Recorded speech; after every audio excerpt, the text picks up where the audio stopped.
Haha! Greetings from the right coast. This is Mad Shad again. And yes, you guessed it, more knots. So, what we have here, if you guys remember, is the triple bowline, or our hasty seat. Another knot we're going to make, a series of 2 knots, is a loop. Basically, you're going to make a loop and gather all this up. You're going to make a loop. Just like that. And then you're going to take that loop, go around. I use my middle finger, for now. So you got your 2 here, and now you have 4 there, and you go through this loop. It's going to be better with a bigger rope. So you have something that looks like this.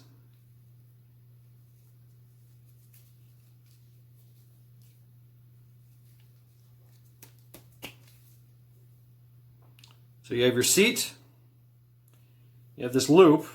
It's going to be smaller, it's exaggerated so I could show you. And yes, you guessed it, you're going to take your carabiner, this thing, and you're going to go in the loop. Just like that. So something to know is when you take your carabiner, don't just go like this. That's incorrect. You go like this.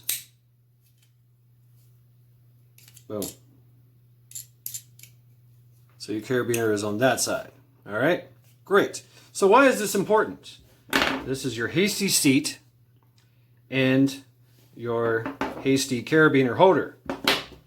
Let's say you're somewhere, like say on top of a building or a cliff, and you got to get down really, really fast. This is how you do it. You take your rope, which should be, this should be a short group, wrap it around a pole or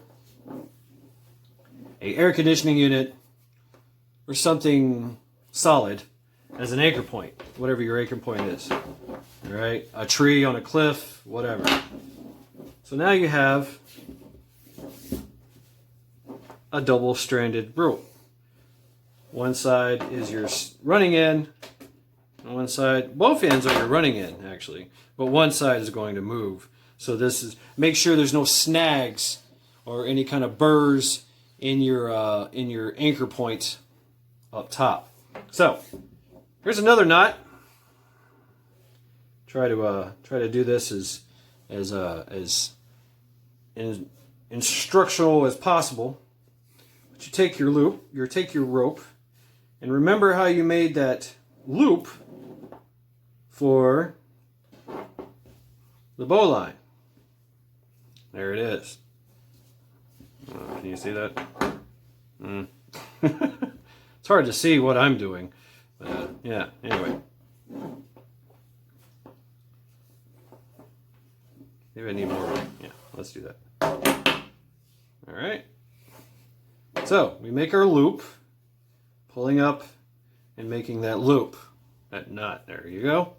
Now you take these 2 here, go under, and grab that back side.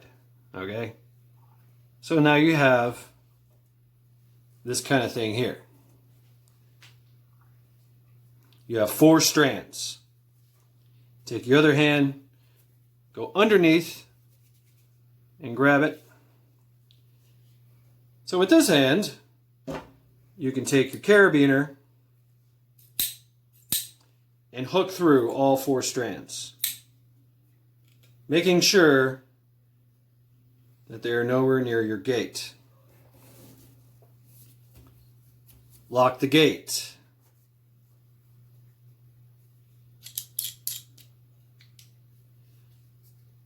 Now you're almost ready to rappel. So that's what it looks like. A Muntin hitch or Italian hitch, often referred to as the Muntin hitch. Okay, so you got that. So you got your seat, your carabiner holder.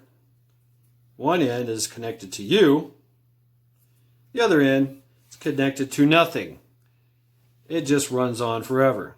So, as a extra bit of security, at the end of your rope that's dangling off the side of the building, you put, or should be dangling off the side of the building,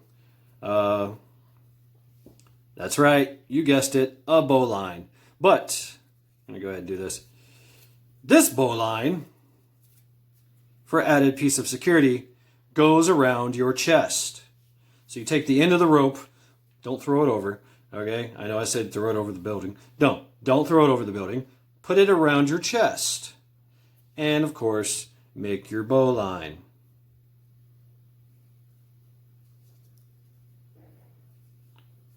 Oh, there you go. And your chest goes around your chest under your arms. So, say that's your arm, that's your chest, under your arms. And, don't make it too tight where it's, you can't breathe, but whatever. Now you get the idea. So you got one around your chest, not around your neck. You've got your triple bowline, which is your seat. Okay, we all know how that works. All right, you find the running end. Boom, that goes around your waist. Separate all this. This goes around your waist. So you put both of your feet in that one, and the other two, obviously, one foot, one side, other foot, other side. And now you have a seat, a hasty seat for hoisting yourself down. And now you take all that, throw it. I'm going to get out of this here. Take all that, throw it off, throw the excess down the building, and now you are ready to rappel. So, the way that you do this is secured to your anchor point, and this is your running in. So, what you want to do is you take all this as you're rappelling down. This is going to move. Pull it off to the side. Never let go with this hand. Okay. You want to hold it just like that, okay? And as you're rappelling down, let's get rid of all this stuff so it's easier to show you the action here. There we go. All right, so we're rappelling down. All right, rappelling. It's easier when there's a load. You're rappelling. This is moving. Yeah, this is moving. See how that moves? Yeah, moving. Now, if you want to stop, this is off to the side. If you want to stop, you pull this to the rear, to the back. Okay? So it binds this right here, like that. Okay? That's how you slow your descent. And if you need more, you just tuck it behind your back, your butt. And that will give you more friction to stop. So, mind you, all this is for emergency, just in case. Shift Tiawaki TWOR or TWOL. Okay, you're up high and you got to get down rather quickly. It's good to know what your distance is downwards. Okay, very important. If it's a known distance, then and you know what your rope is. Say you've got a 100-foot rope. Well, guess what? You got about with all the knots, you got roughly at 100 foot. You roughly got about 45 foot of rope that you can rappel down. With all this hasty and the carabiner and the double double rope thing, because when you're done, all you do, okay, once you get to the bottom, unhook with that. Okay, that just comes right out. And then this, literally, you got your rope back. So I am by no means a licensed professional. I am not a professional rock climber. I'm not certified. None of that crap. All right? And I don't want you doing this, jumping off a freaking building thinking you're going to be a super secret spy man and, you know, doing your SWAT thing with the hut. No. You're going to bust your ass and you're going to die. With that being said, I have done this.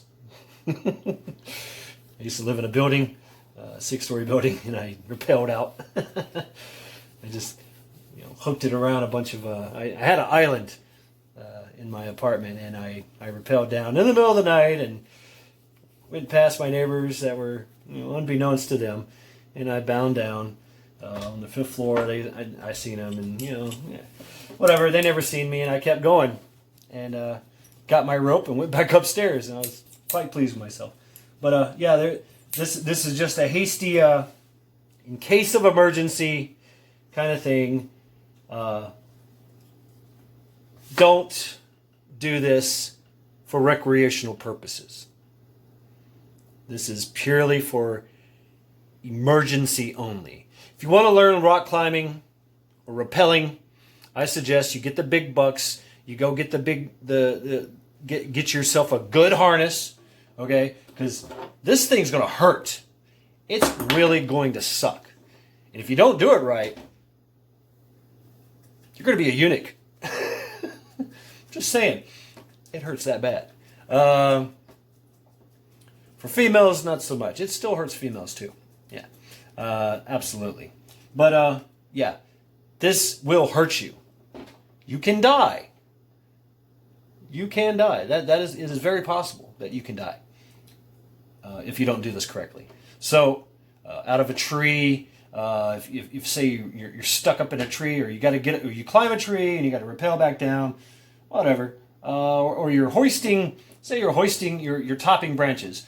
You can use some of this, but I would rather suggest that you use this purely for emergency escape and evasion, emergency moving through a terrain that you have to get down without